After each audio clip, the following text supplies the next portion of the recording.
Let's pick things up there with tonight's political insider. Joining me, Molly O'Toole, senior reporter at Foreign Policy. Molly, the exit polls from Saturday's GOP primary are enlightening. 40% of those voters are angry at the federal government, and 75% support a temporary ban on Muslims entering the United States. Donald Trump won South Carolina by a wide margin. Jeb Bush dropped out. Are we looking at a new Republican Party here?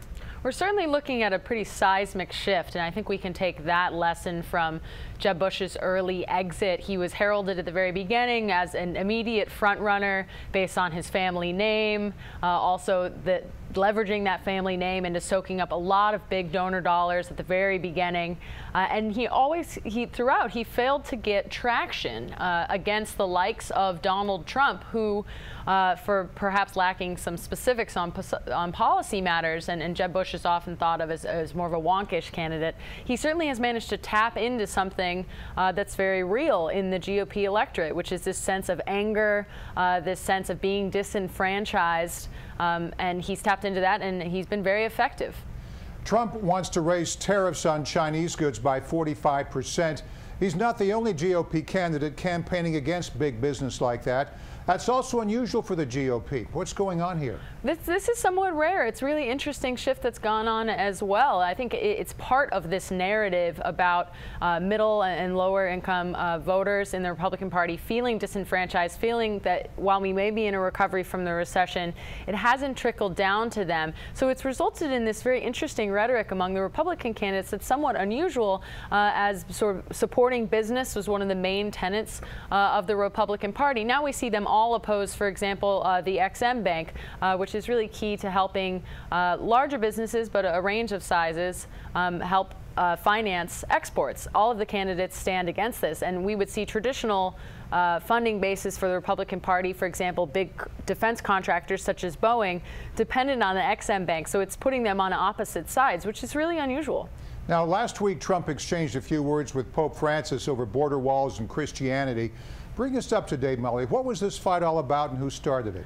Well, as for who started it, that's a difficult question to answer. I think the Pope. It's a bit of a chicken or egg there. I mean, the Pope was prompted. He was asked about Donald Trump by a member of the media, but the Pope was also in the middle of a visit to Mexico that was very much intended to spark a conversation about what to do on the global refugee crisis. Pope Francis has been very outspoken that governments around the world need to do more, that there needs to be more compassion about this. So that was the intention of the trip he was on. So it was somewhat natural that he would be asked about Donald Trump, who has been so outspoken and really heated in his rhetoric against immigrants, specifically against Mexican Americans, against Mexicans. He made that part of his launch speech. In fact, was talking about some of the things he said about Mexico, which really incensed quite a lot of people in the Latino community in the U.S. and, of course, across the border.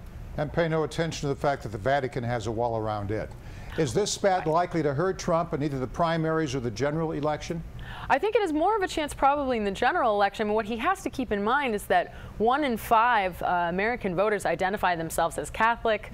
Pope Francis represents the Catholic Church, which has over 1 billion followers around the world.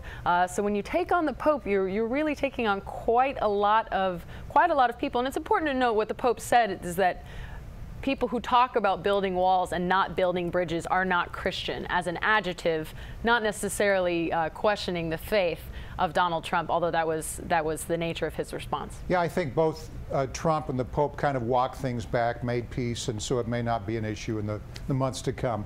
Before you go, you're also tracking possible changes for the U.S. military prison at Guantanamo Bay. President Obama wants to close it before leaving office. Republicans object. What's the latest here?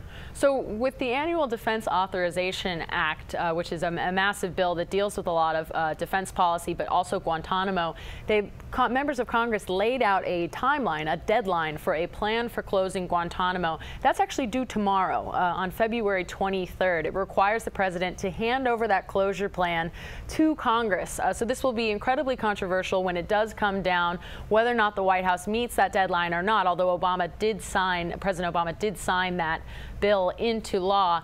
The plan is expected to include some sort of step that would involve transferring the remaining prisoners who can't be moved elsewhere to the United States. And that's going to be incredibly controversial politically. It could be very tricky for the 2016 candidates. There's the next question. What kind of impact would this have on the campaign trail? It's most complicated for Hillary Clinton, for the former Secretary of State. She'll be caught between what will be very unpopular, whether realistically or not, but politically very unpopular among the members of the American public, among members of Congress, the idea of bringing detainees to the U.S. She'll be caught between that and then also wanting to support the Obama administration. She was a pretty staunch advocate for his efforts to close Guantanamo. She very much believes in closing Guantanamo while she was part of this administration. For the Republican candidates, it offers them what they see as a pretty easy political victory. A lot of members of the public are against this.